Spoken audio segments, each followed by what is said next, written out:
नमस्कार विद्यार्थी मित्रांनो, आपण पाहणार आहोत 13 जानेवारी 2026 चे एक्झाम ओरिएंटेड खूप महत्त्वाच्या चालू घडामोडी. प्रश्न पहिला आहे, मेघालय उच्च न्यायालयाच्या पहिल्या महिला मुख्य न्यायाधीश म्हणून नुकतीच कोणाची नियुक्ती झाली आहे? ऑप्शन्स आहेत न्यायमूर्ती रेवती मोहिती डेरे, न्यायमूर्ती बी.व्ही. नागरत्ना, न्यायमूर्ती इंदिरा बॅनर्जी यापैकी एकही नाही. आणि याचं करेक्ट उत्तर आहे न्यायमूर्ती रेवती मोहिते डेरे. मेघालय उच्च न्यायालयाच्या पहिल्या महिला मुख्य न्यायाधीश झाल्या आहेत. न्यायमूर्ती रेवती मोहिते डेरे यांची 10 जानेवारी 2026 रोजी मेघालय उच्च न्यायालयाच्या पहिल्या महिला मुख्य न्यायाधीश म्हणून शपथ घेतली. त्या बॉम्बे उच्च न्यायालयामध्ये याआधी कार्यरत होत्या. मेघालयाचे राज्यपाल सी.एच. विजयशंकर यांनी त्यांना पद आणि गोपनीयतेची शपथ दिली आहे. खूप खूप IMP पॉइंट आहे. परीक्षेच्या दृष्टिकोनातून लक्षात ठेवावा लागेल. रेवती मोहिते डेरे मेघालयाच्या नवीन महिला मुख्य न्यायाधीश. पुढचा प्रश्न आहे, जानेवारी 2026 मध्ये इटलीने खालीलपैकी कोणाला कॅव्हेलियर डेल ऑर्डिने डेला स्टेला डी इटालिया हा नागरिक सन्मान दिला आहे? ऑप्शन्स आहेत विजय माल्या, गौतम अदानी, श्रीनिवास डेम्पो, विलास सावोश. आणि याचं करेक्ट उत्तर आहे श्रीनिवास डेम्पो. श्रीनिवास डेम्पो यांना इटलीचा प्रतिष्ठित नागरिक पुरस्कार देण्यात आला आहे. श्रीनिवास डेम्पो हे गोव्यातील प्रसिद्ध उद्योगपती असून डेम्पो उद्योग समूहाचे अध्यक्ष आहेत. आणि हा जो पुरस्कार आहे तो इटलीचा एक प्रतिष्ठित नागरिक सन्मान आहे, जो इटली सरकारकडून विदेशी किंवा स्थानिक लोकांना मैत्री आणि सहकार्य वाढवण्यासाठी दिला जातो. त्याचबरोबर 2023 मध्ये डेम्पो यांना इटलीचं मानद व्हॉइस काउन्सिल म्हणून नियुक्त करण्यात आलं होतं. हा पण परीक्षेच्या दृष्टीने अत्यंत IMP पॉइंट आहे. श्रीनिवास डेम्पो यांना इटलीचा प्रतिष्ठित नागरिक पुरस्कार जाहीर.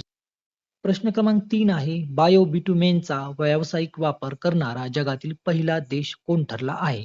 बायोबिटुमेनचा व्यावसायिक वापर करणारा जगातील पहिला देश कोण? ऑप्शन्स आहेत अमेरिका, चीन, भारत, UK. आणि याचं करेक्ट उत्तर आहे भारत. बायोबिटुमेनचा व्यावसायिक वापर करणारा जगातील पहिला देश भारत ठरलाय, याची घोषणा केंद्रीय मंत्री नितीन गडकरी यांनी केली आहे.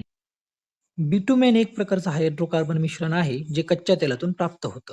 तर बायोबिटुमेन जे आहे ते पायरोलिसिस नावाच्या प्रक्रियेतून तयार केलं जातं आणि यामध्ये प्रामुख्यानं शेतातील जो कचरा आहे, अवशेष आहेत, त्याचा वापर केला.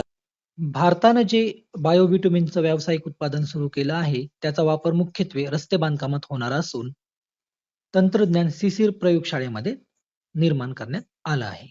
खूप महत्वाचा पॉइंट आहे. भारत बायोबिटुमेनचं व्यावसायिक उत्पादन करणारा जगातील पहिला देश बनला आहे.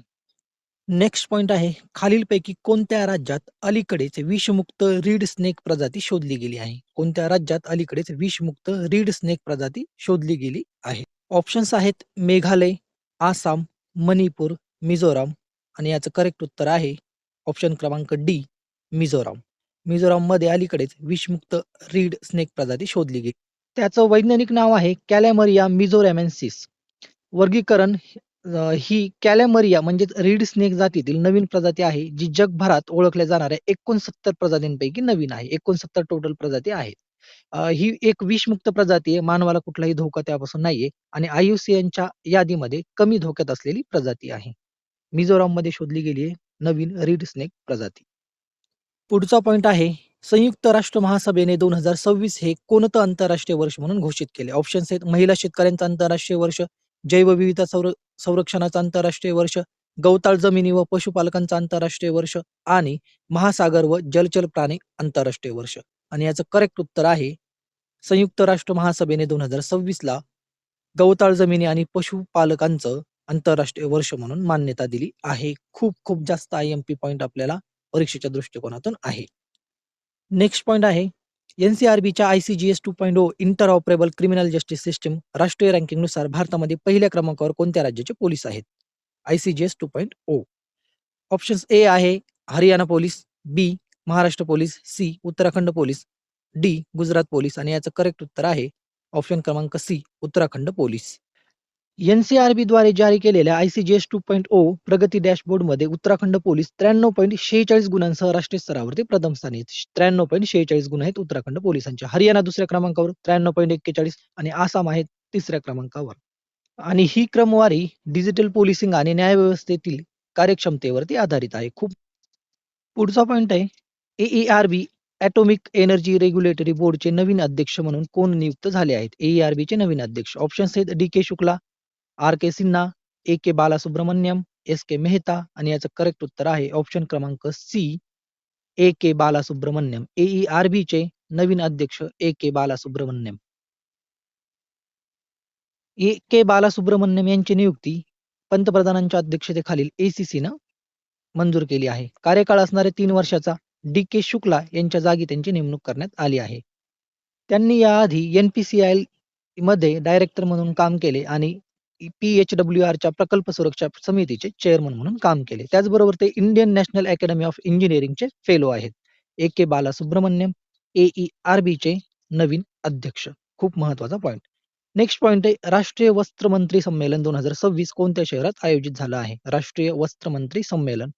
ऑप्शन्स आहेत गुवाहाटी आसाम, पुणे महाराष्ट्र, जयपूर राजस्थान आणि शिलाँग मेघालय आणि याचं करेक्ट उत्तर आहे गुवाहाटी आसाम. गुवाहाटीमध्ये राष्ट्रीय वस्त्र मंत्र्यांचं संमेलन 2026 आयोजित करण्यात आलं होतं 8 आणि 9 जानेवारी 2026. थीम होती भारताचं वस्त्र, विकास, विरासत आणि नवप्रवर्तन. मुख्य उद्दिष्ट आहे भारताला वैश्विक वस्त्र केंद्र बनवणे. महत्वाचा पॉइंट आहे राष्ट्रीय वस्त्र मंत्र्यांचं संमेलन गुवाहाटी आसाम आणि थीम पण महत्वाचे भारताचं वस्त्र, विकास, नवप्रवर्तन. नेक्स्ट पॉइंट आहे डोनाल्ड ट्रम्प प्रशासनानं 2026 मध्ये किती आंतरराष्ट्रीय संघटनांमधून अमेरिका बाहेर काढण्याचा निर्णय घेतलाय? ऑप्शन्स आहेत केवळ 1 किंवा 2, बी आहे 66 पेक्षा जास्त, सी आहे फक्त पॅरिस हवामान करार आणि डी आहे फक्त जागतिक बँक आणि याचं करेक्ट उत्तर आहे 66 पेक्षा जास्त. एकूण 66 पेक्षा जास्त वेगवेगळ्या संघटनांमधून डोनाल्ड ट्रम्प प्रशासनानं अमेरिकेला बाहेर काढण्याचा निर्णय घेतला आहे. नेक्स्ट पॉइंट आहे भारतातील पहिलं पूर्णपणे कागदविरहित म्हणजेच पेपरलेस न्यायालय कोणत्या ठिकाणी सुरू झालं आहे? ऑप्शन्स आहेत कोचीन केरळ, कलपेट्टा वायनाड केरळ, शिमला हिमाचल प्रदेश, इंदोर मध्य प्रदेश आणि याचं करेक्ट उत्तर आहे कलपेट्टा वायनाड केरळ. भारतातील पहिलं पूर्णपणे कागदविरहित जिल्हा न्यायालय कलपेट्टा वायनाड केरळ या ठिकाणी सुरू झालं. कलपेट्टा वायनाड मध्ये 6 जानेवारी 2026 रोजी भारताचं पहिलं पूर्णपणे पेपरलेस डिस्ट्रिक्ट कोर्ट सुरू झालंय, ज्याचं उद्घाटन ऑनलाईन भारताचे सरन्यायाधीश सूर्यकांत यांनी केलं. या न्यायालयामध्ये संपूर्ण प्रक्रिया कागदाच्या ऐवजी डिजिटल स्वरूपात केली जाते आणि प्रारंभिक केस नोंदणीपासून ते अंतिम निर्णयापर्यंत पूर्णपणे कागदविरहित काम केलं जाणार आहे. या होत्या आजच्या खूप महत्वाच्या एक्झाम ओरिएंटेड चालू घडामोडी. व्हिडिओ आवडला असल्यास व्हिडिओला लाईक करा आणि चॅनलला सबस्क्राईब करा. धन्यवाद.